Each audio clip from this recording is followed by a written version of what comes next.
There's two things I want in this world. Funko, you need to turn this into a Chucky pop, please.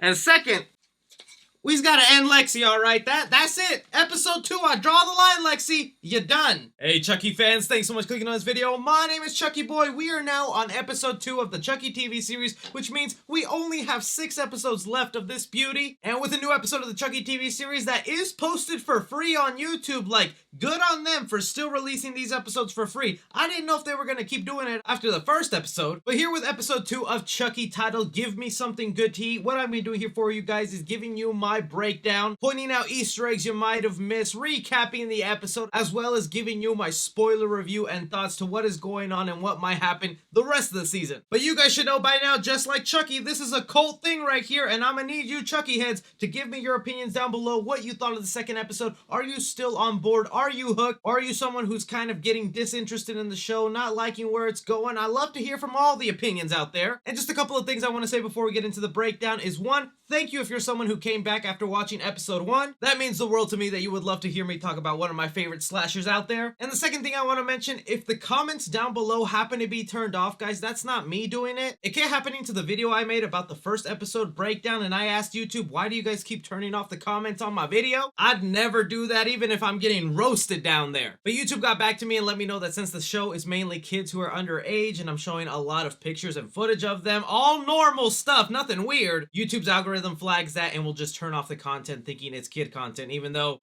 we're talking about a murderous Chucky doll here who says the F word plenty of times. So just in case you see the comments being turned off down below, it's not me. I'll try to get them turned on as soon as I notice it, but I just want you guys to be aware of that. Alright, enough of me blabbing on. Let's start talking about episode 2 here. Before I go into my shot-by-shot breakdown, just my general thoughts on the episode. I liked it, okay? I'm still on board here. I like where the storyline is headed. I think the main cast members that we're following, like everyone from Jake Jr., Lexy, Devin, all those actors are doing a really great job in their roles, and I'm starting to get invested into them before the show starts to bring us some of the old people from the series. And also loving again how they're not hiding Chucky at all. He's still a very central figure in the show that gets plenty of dialogue and really great moments throughout this episode. So far, the only thing that is holding me back is some of the non-main cast members do have a little stumbling when it comes to the acting. No offense to the actor who plays Oliver, but man, when he was talking to Jake outside of the school early on in the episode, that acting is not really the best right there. So there are some moments in there that dip, but that's really one of the only nitpicks I have about the show. So far, everything is still on par for me. So let's go in shot-by-shot breakdown here, where at the beginning of the episode, we start off with another flashback back to Halloween night on 1965 with a young Charles Lee Ray. Now here we see young Charles in his clown outfit pulling out his candy that he collected through Halloween night, and this is actually a reference to Michael Myers from the Halloween franchise. If you remember, Michael Myers on Halloween was also wearing a bit of a clown costume and was one deranged child. And even if you go to Halloween 2 that came out in 1981, there's a scene in there of a kid who bit into a candy and got a razor blade stuck in his mouth. And that's kind of what we see here with Charles seeing a very sharp object in his apple, but not being afraid at all to take a bite. That made me kind of squeal because that's one effed up kid. It makes me excited to see what the whole flashback episode is, or if just throughout the entire season it'll just be tiny things like this showing us Chucky's past. But from there we cut to Jake and Jr., who are being driven to school a week later from the events that happened in the last episode. And in that week, Jake finally took some time to grieve his father's death, get over it a little bit, and now he's finally back at school for the first time. Now, even though I mentioned I didn't completely love the acting that Oliver had here when talking to Jake, I think character-wise, I did like this moment where the person that was bullying Jake in the previous episode now goes ahead and shows his condolence and that he feels sorry that this kid that he bullied lost his father. Unlike another character that we'll see later on who's talking to Junior. But as our middle school kids are catching up with each other, we cut back to Chucky, who's still at home at Logan Wheeler's house, Jake's uncle. And again, we gotta remember, it's been a whole week since this Chucky has done some killing that we know of. It seems like he's been having his eye on the maid here for a while, which sucks, man, because lady was even nice enough to clean the blood off Chucky, which kind of makes you wonder he probably was doing some killing outside of this maid, or else where did that blood come from? But I love the clever thing here that Chucky did to make it look like an accident, where he took all of the knives out of the kitchen, stuffed them into the dishwasher in a position that when he pushes the maid, she falls and dies, making it look like it was some sort of freak accident, with this great shot of Chucky's reflection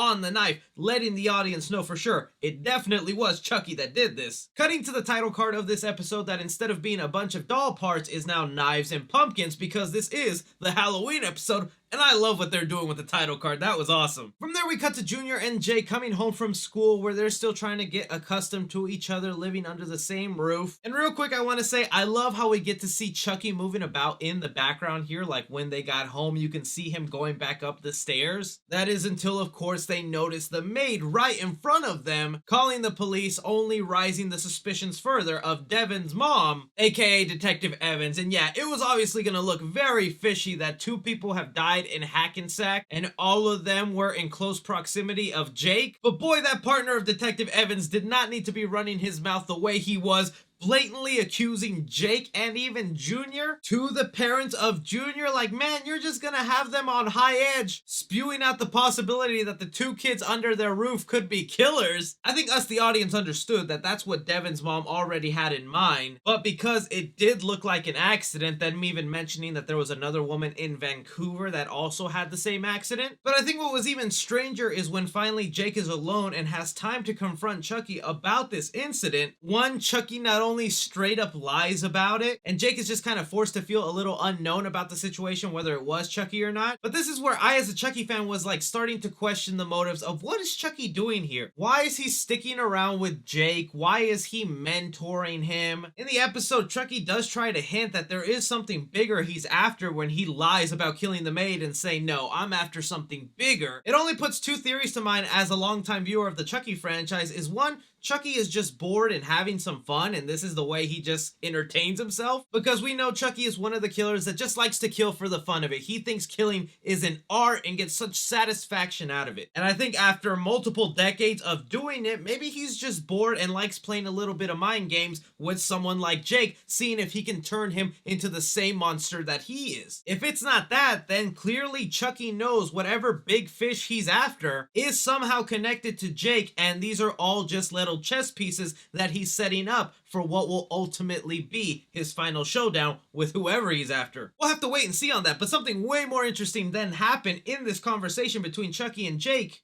You know, I have a queer kid. You have a kid. Gender fluid. You're cool with it.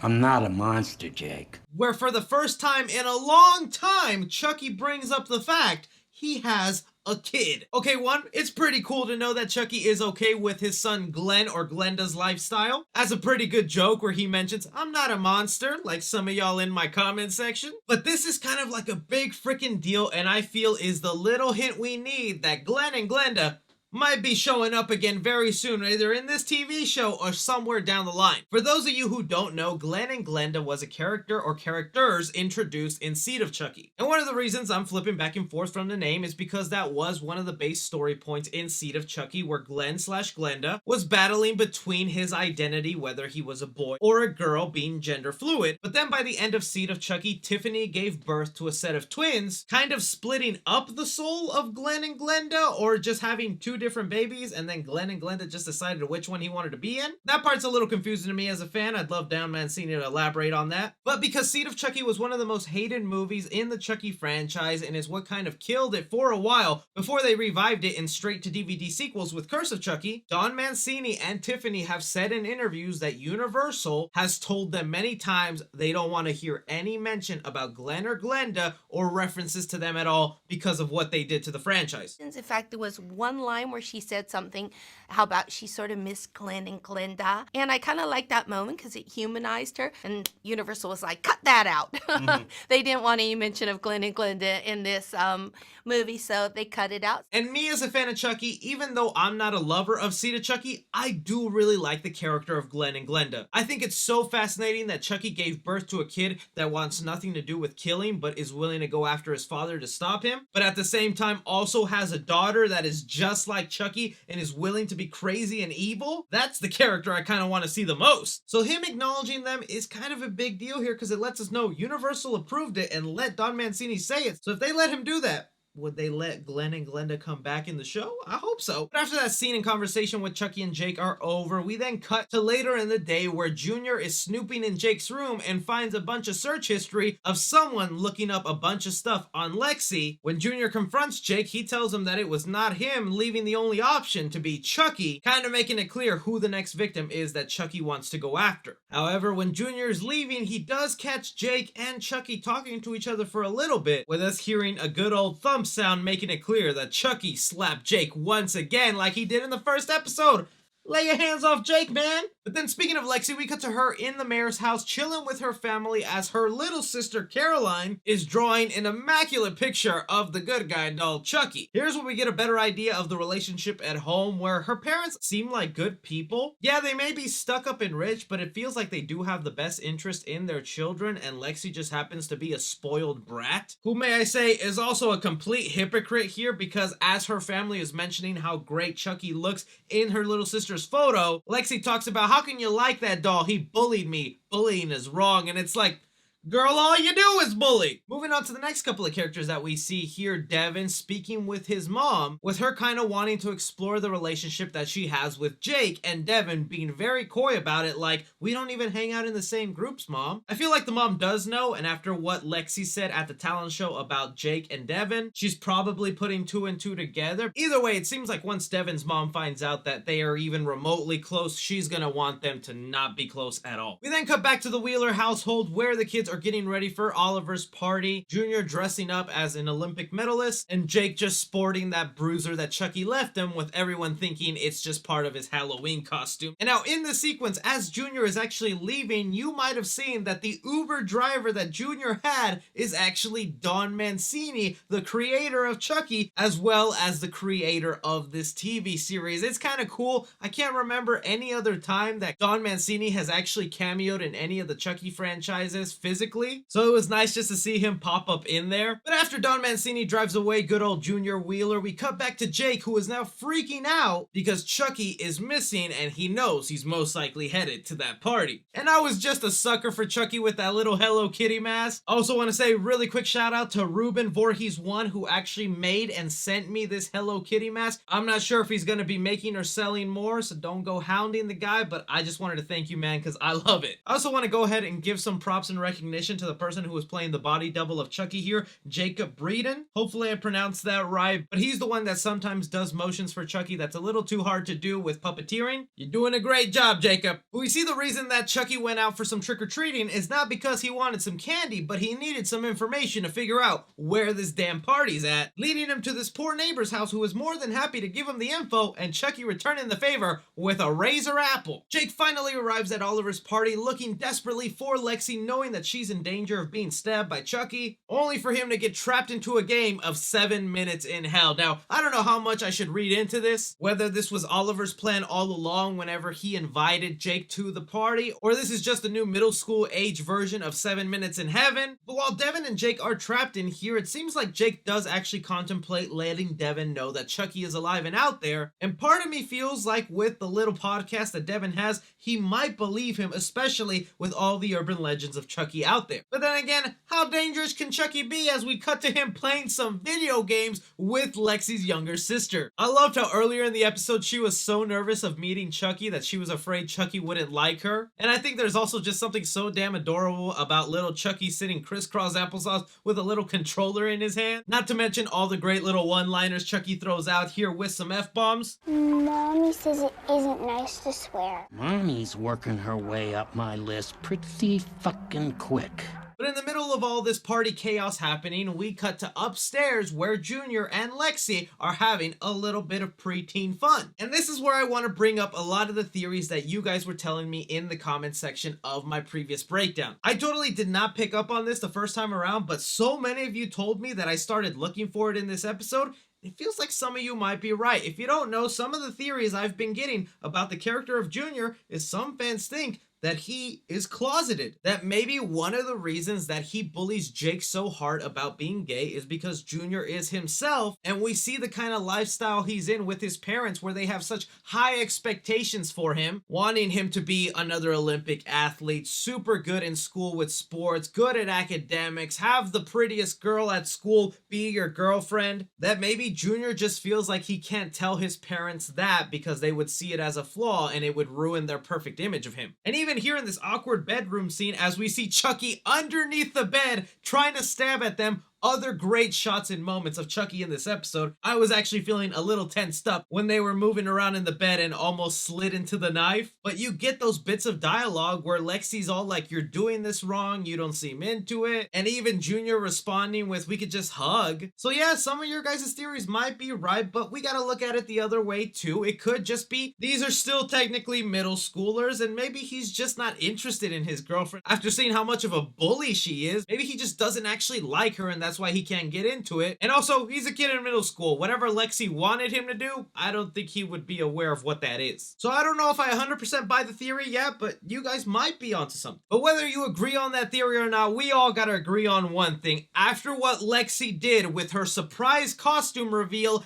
as Jake's dead father being electrocuted, that was messed up, man. That was so freaking horrible of this little girl to do. Like, she just went from a regular school bully to just taking it up a few notches. My blood was actually boiling at this scene. And even the way she was pretending to be electrocuted, like, I felt so bad for Jake, and as well as all the other kids in this school that are just laughing. And I do want to make it clear, even though I clearly hate the character of Lexy and I really want to see Chucky do something bad to her, I gotta give props to the actress Olivia Allen Lynn, because she's doing a great job playing a character that we should obviously hate. It also was a great turning point in the show, because after this sequence goes down, we cut back to Chucky and Jay continuing their conversation about some people just deserve to die, and I just didn't see Jake actually turning to the dark side and wanting to grab a knife and actually kill some people. But look, if somebody did that after my parent died only a week later, I think I'd get a little knife happy too. That is too far. So I think the show is doing a great job with setting up this transformation that Jake is going through if he actually ends up becoming a killer and sort of like an apprentice of Chucky. I still feel like that might not be the case, but if it is, I love what the Chucky TV show is doing and kind of shifting our expectations for what we think will happen. I think now though, 2 episodes in, I just really want to know what the ultimate motivations are of Chucky and how this plays into his plan and how he's just not messing around with a couple of kids for the heck of it. But those are just all my thoughts and breakdowns on episode 2 of the Chucky TV series. Like I said, I'm still on board. I'm looking forward to what else is coming up. I'd love to hear more thoughts and theories from you guys down below, and anything you guys think I might have missed from the episode, go ahead and please let me know down below. Don't forget to like and subscribe. Follow me on Twitter at 3C Films or on TikTok at 3C Films.